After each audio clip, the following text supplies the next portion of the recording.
Hello everyone, and welcome back. I'm Icarian Ashes, or Icarus for short, if you want to be casual like that or something. And today I wanted to take a step back from my usual routine of traditional art and talk about something that I think most artists face at some point: choosing the right digital program. For the past 2 days, freshly after getting a new computer, I spent time exploring 2 different programs, Krita and Clip Studio Paint. That's a mouthful. I dedicated hours to painting in each one, testing tools, pushing their limits, and seeing how they felt during the creative process. This isn't a technical tour or a paid program, it's simply my honest experience as someone who loves creating art and also values workflow and efficiency. And hopefully, if you're curious about the differences between the two, this will be helpful, I hope. I really don't know. This is my first real commentary video and I'm a bit nervous, to be honest. Anyways, let's dive in, starting with Krita. Krita's biggest appeal is accessibility. It's completely free, which for any artist starting out, or for someone just curious about digital art, is huge. There's no paywall stopping you from just downloading it and getting to work. The interface is fairly simple, and that simplicity usually works in its favor. You don't feel overwhelmed by too many menus or tools you don't understand yet. If you've ever opened Photoshop for the first time and felt slightly intimidated by the endless icons, Krita is the opposite experience. It feels approachable.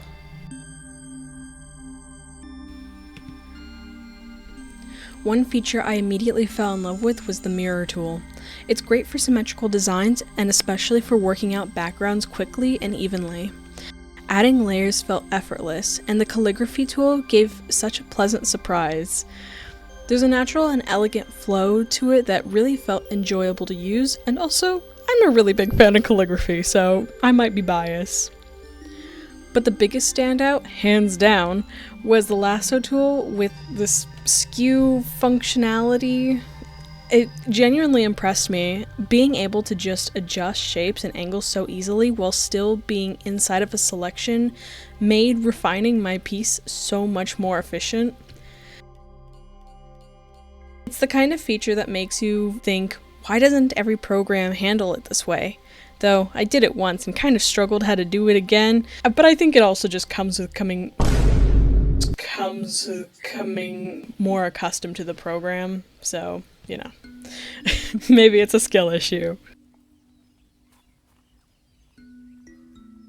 Of course, no program is perfect. Some brushes lagged slightly, which disrupted my flow during detailing. The lasso deselection process was another point of friction.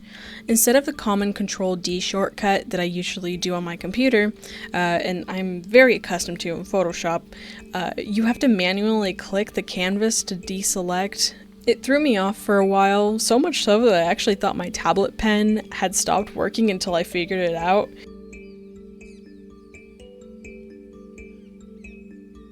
The zoom tool also proved a bit frustrating. It's sensitive and often zoomed in far more than I intended.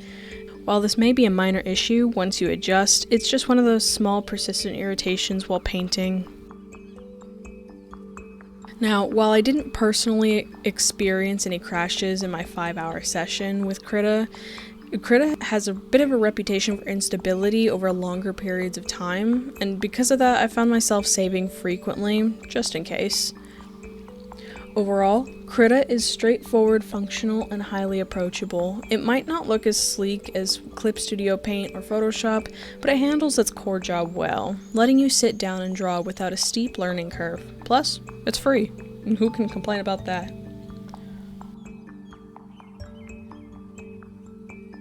In the end of my piece, I actually struggled with trying to export the file, which you could probably see here depending on where my video is right now, since it was only coming up as a Krita file instead of a JPEG file, and it took me 2 different tutorials on YouTube to figure that one out.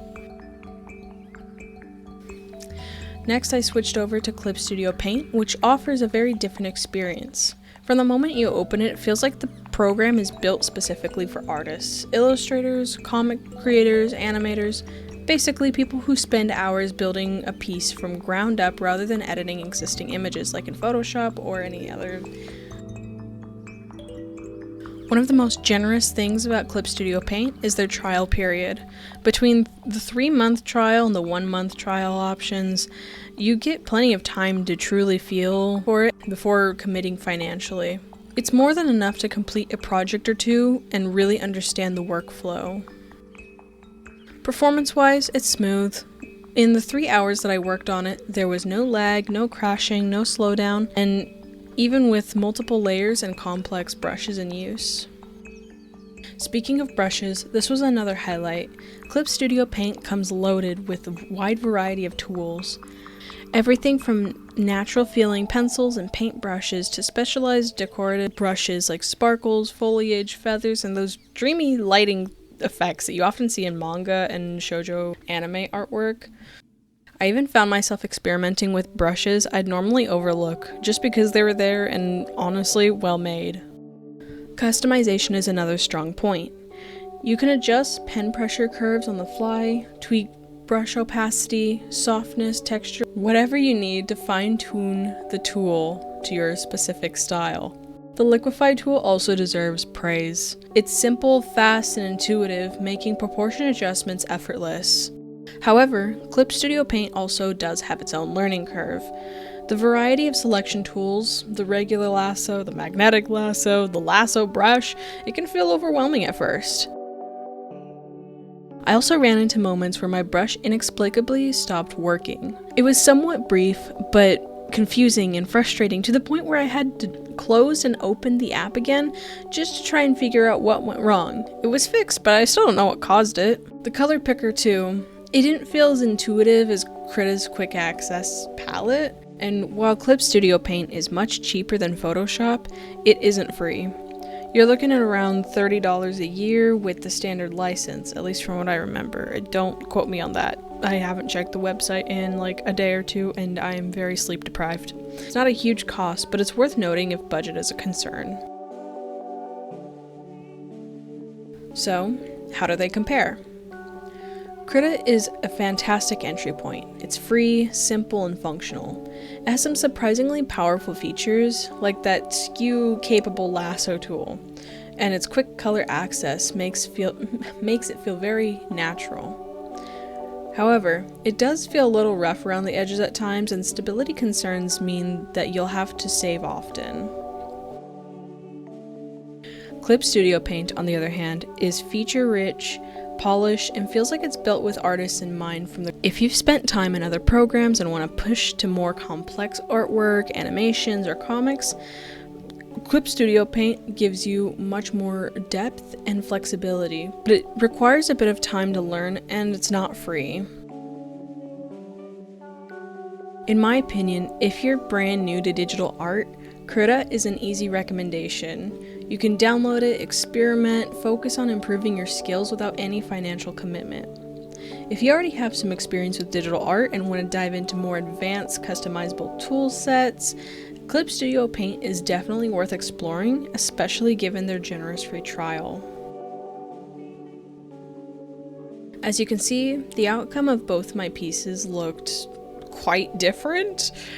Though they were in different styles unintentionally, I personally feel like Krita is more for me, and I haven't done much with digital art recently. So anyways, the differences in the actual style might have been on my part, but I also do think that there was a definite difference in the workflow, as the first one with Krita only took 3 hours, while Clip Studio Paint took around 5 to 6 hours.